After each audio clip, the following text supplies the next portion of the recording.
Hello everyone. ಮಾದರಿ ಪ್ರಶ್ನೆ ಪತ್ರಿಕೆ 2ನೇ ಪ್ರಶ್ನೆ ನೋಡೋಣ. ಇದು ಕೂಡ 1 ಅಂಕದ ಪ್ರಶ್ನೆಯಾಗಿದೆ. ಮಸೂರದ ಸಂಗಮ ದೂರದ ವಿಲೋಮವು.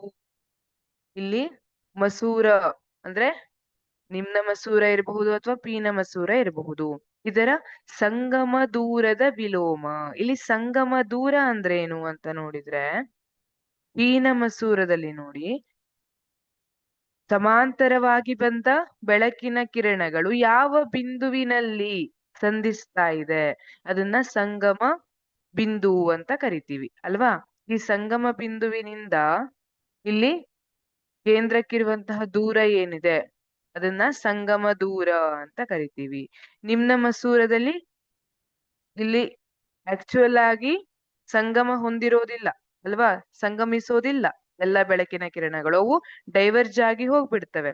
ಆದರೆ ಯಾವ ಬಿಂದುವಿನಿಂದ ಎಲ್ಲಾ ಬೆಳಕಿನ ಕಿರಣಗಳು ಹೊರಟಂತೆ ಅನಿಸ್ತವೆ, ಈಗ ಈ ಬಿಂದು ನೋಡಿದ್ರೆ ಇಲ್ಲಿಂದ ಎಲ್ಲಾ ಬೆಳಕಿನ ಕಿರಣಗಳು ಹೊರಟಂತೆ ಅನಿಸ್ತವೆ, ಇದನ್ನ ಸಂಗಮ ಬಿಂದು ಅಂತ ಕರಿತೀವಿ. ಇದರಿಂದ ಈ ಸೆಂಟರಿಗೆ ಇರೋ ದೂರವನ್ನ ಸಂಗಮ ದೂರ.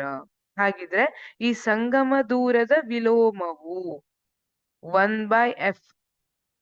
ಸಂಗಮ ದೂರವನ್ನ ಎಫ್ ಇಂದ ಇಂಡಿಕೇಟ್ ಮಾಡಿರ್ತೀವಿ. 1/f ಅನ್ನ ಏನಂತ ಬರೀತೀವಿ? ಆಪ್ಷನ್ ಎ ಮಸೂರದ ಸಾಮರ್ಥ್ಯವಾಗಿದೆ. ಹೌದು, ಪಿ ಅಂತ ಬರಿತೀವಲ್ವಾ, ಮಸೂರದ ಸಾಮರ್ಥ್ಯವಾಗಿರುತ್ತೆ. ಈಗ ನೀವು ಕನ್ನಡಕವನ್ನ ಹಾಕೋರನ್ನ ನೋಡಿದ್ರೆ ಇಷ್ಟು ಪಾಯಿಂಟ್ ಇದೆ ಈ ತರ ಹೇಳಿರ್ತಾರೆ ಅಲ್ವಾ. ಅಲ್ಲಿ ನಾವು ಪ್ಲಸ್ ಮತ್ತೆ ಮೈನಸ್ ಪಾಯಿಂಟ್ ಬೇರೆ ಬೇರೆ ಇರುತ್ತೆ. ನಿಮ್ನ ಮಸೂರಕ್ಕೆ ಬೇರೆ, ಪೀನ ಮಸೂರಕ್ಕೆ ಬೇರೆ. ಇಲ್ಲಿ ಪೀನ ಮಸೂರ ಆಗಿದ್ರೆ ಅಲ್ಲಿ ಪಾಸಿಟಿವ್ ಧನಾತ್ಮಕ ಚಿಹ್ನೆಯನ್ನ ಬರಿತೀವಿ ನಾವು.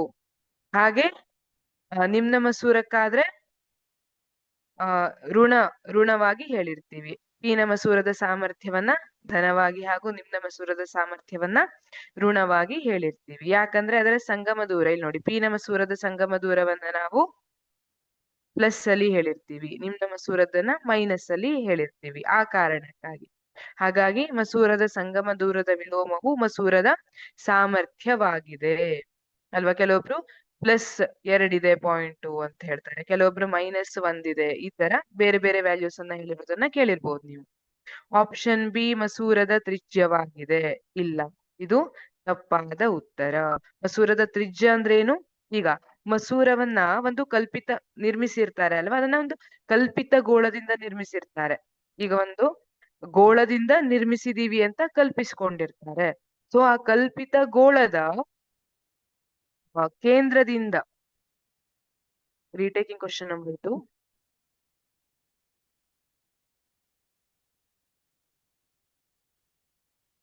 Hello everyone. Let us see question number 2. ಮಸೂರದ ಸಂಗಮ ದೂರದ ವಿಲೋಮವು. 2ನೇ ಪ್ರಶ್ನೆ 1 ಅಂಕವನ್ನ ಹೊಂದಿದೆ. ಮಸೂರದ ಸಂಗಮ ದೂರದ ವಿಲೋಮವು. ಸಂಗಮ ದೂರ ಅಂದ್ರೆ ಏನು? ಸಂಗಮ ದೂರ ಅಂದ್ರೆ ಇಲ್ಲಿ ಈಗ ನೋಡಿ, ಪೀನ ಮಸೂರ ನಿಮ್ನ ಮಸೂರ ಇದೆ. ಪೀನ ಮಸೂರದಲ್ಲಿ ಸಮಾಂತರವಾಗಿ ಬಂದಂತಹ ಕಿರಣಗಳೆಲ್ಲ ಒಂದು ಬಿಂದುವಿನಲ್ಲಿ ಕೇಂದ್ರೀಕರಿಸ್ತಾ ಇದೆ. ಇದನ್ನ ಸಂಗಮ ಬಿಂದು ಅಂತ ಕರಿತೀವಿ. ಈ ಸಂಗಮ ಬಿಂದುವಿನಿಂದ ಕೇಂದ್ರಕ್ಕಿರುವಂತಹ ದೂರ ಏನಿದೆ ಇದನ್ನ ಸಂಗಮ ದೂರ.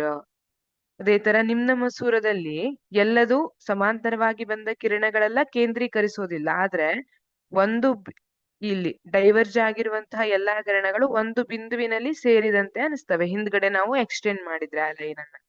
ಈ ಪಾಯಿಂಟ್ ಅನ್ನ ಏನಂತ ಕರಿತೀವಿ? ಸಂಗಮ ಬಿಂದು. ಹಾಗೆ ಇಲ್ಲಿಂದ ಕೇಂದ್ರಕ್ಕಿರುವಂತಹ ದೂರವನ್ನ ಸಂಗಮ ದೂರ ಅಂತ ಕರಿತೀವಿ. ಈಗ ಸಂಗಮ ದೂರವನ್ನ ಎಫ್ ಇಂದ ಇಂಡಿಕೇಟ್ ಮಾಡ್ತೀವಿ. ಹಾಗಿದ್ರೆ ಸಂಗಮ ದೂರದ ವಿಲೋಮ 1/f ಯಾವುದಕ್ಕೆ ಈಕ್ವಲ್ ಆಗಿರುತ್ತೆ? ಪಿ ಅಂತ ಬರಿತೀವಿ. ಪಿ ಅಂದ್ರೆ ಮಸೂರದ ಸಾಮರ್ಥ್ಯವಾಗಿದೆ. ಆಪ್ಷನ್ ಎ ಸರಿಯಾದ ಉತ್ತರ. ಆಪ್ಷನ್ ಬಿ ಮಸೂರದ ತ್ರಿಜ್ಯವಾಗಿದೆ. ಇದು ತಪ್ಪಾದ ಉತ್ತರ. ಆಪ್ಷನ್ ಸಿ ಮಸೂರ ಮತ್ತು ಪ್ರತಿಬಿಂಬಗಳ ಮೊತ್ತಕ್ಕೆ ಸಮ, ಪ್ರತಿಬಿಂಬಗಳ ದೂರಗಳ ಮೊತ್ತಕ್ಕೆ ಸಮ, ತಪ್ಪಾದ ಉತ್ತರ. ಆಪ್ಷನ್ ಡಿ ಮಸೂರ ಮತ್ತು ಪ್ರತಿಬಿಂಬಗಳ ನಡುವಣ, ಪ್ರತಿಬಿಂಬ ದೂರಗಳ ನಡುವಣ ವ್ಯತ್ಯಾಸಕ್ಕೆ ಸಮ, ಇದು ಕೂಡ ತಪ್ಪಾದ ಉತ್ತರ. ಈಗ ನಿಮಗ್ ಗೊತ್ತು, ಕಣ್ಣಿನ ವಕ್ರತೆ ಹೆಚ್ಚು ಕಡಿಮೆ ಆದಂತೆ ಅಥವಾ ಯಾವುದೇ ಒಂದು ಮಸೂರದ ವಕ್ರತೆ ಹೆಚ್ಚು ಕಡಿಮೆ ಆದಂತೆ ಅದರ ಸಂಗಮ ದೂರ ಕೂಡ ಹೆಚ್ಚು ಕಡಿಮೆ ಆಗಿರುತ್ತೆ ಅಲ್ವಾ. ಇಲ್ಲಿ ವಕ್ರತೆ ಜಾಸ್ತಿ ಆದ್ರೆ ಏನಾಗುತ್ತೆ, ಆ ಬೆಳಕಿನ ಕಿರಣಗಳು ವಿಶಾಲವಾಗಿ ಆಗಿ ಬಹಳ ಕೇಂದ್ರಕ್ಕೆ ಹತ್ತಿರದಲ್ಲೇ ಸಂಗಮವನ್ನ ಅಂದ್ರೆ ಕೇಂದ್ರೀಕರಿಸುತ್ತೆ ಅಂತ ಹೇಳ್ತೀವಿ. ಇಲ್ಲಿ ಮಸೂರದ ಕೇಂದ್ರದ ಹತ್ತಿರದಲ್ಲಿ ಕೇಂದ್ರೀಕರಿಸುತ್ತೆ ವಕ್ರತೆ ಹೆಚ್ಚಾದ್ರೆ. ಹಾಗಿದ್ರೆ ಈ ದೂರ ಏನಿದೆ, ಸಂಗಮ ದೂರ, ಅದರ ಮೇಲೆ ನಾವು ಸಾಮರ್ಥ್ಯವನ್ನ ಹೇಳಬಹುದು.